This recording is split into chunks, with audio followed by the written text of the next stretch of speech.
Good morning. Today the Church celebrates the feast of Saint Fabian and Saint Sebastian. Pope Saint Fabian was the first layman ever to be elected to the papacy. Before entering into the pontificate in 236, Fabian was a humble and well-respected farmer. During his 14 years pontificate, the Church enjoyed relative peace under Emperor Philip, and Fabian was able to do much to consolidate and develop the Church. He died a martyr's death in 250 and was one of the first victims of the persecution. Celebrated alongside Saint Fabian is the Roman martyr Sebastian. Though the narrative of his story is largely unhistorical, legend tells us that Sebastian was a young officer in the imperial army who secretly dedicated himself to the spiritual and temporal assistance of the Christians and martyrs. Being thus discovered, Sebastian was condemned by Emperor Diocletian and delivered over to Mauritanian archers to be shot to death.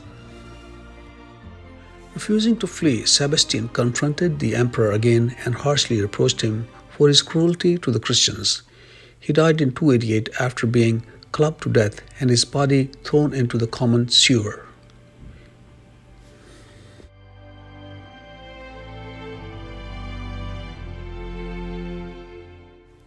Today's first reading, Hebrews chapter 7 verses 1 to 3 and then 15 to 17.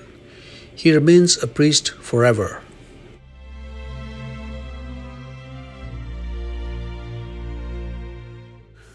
Today's Gospel, Mark chapter 3 verses 1 to 6. Stretch out your hand. He stretched it out, and his hand was restored.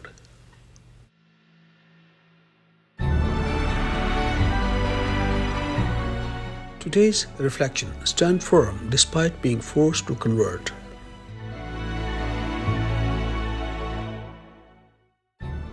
Poor Christians were afraid of being constantly forced to leave Christianity and embrace other religions.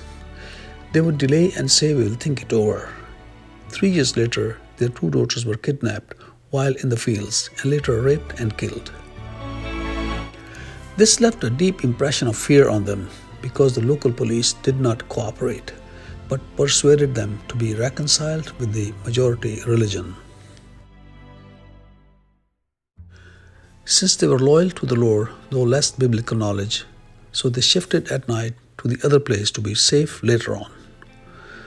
To their neighbors, they did not tell the reason of their arrival to their town and regularly went to the church to be faithful to the Lord despite facing injustice in their life. Do we force others to embrace our religion or let them live as they wish?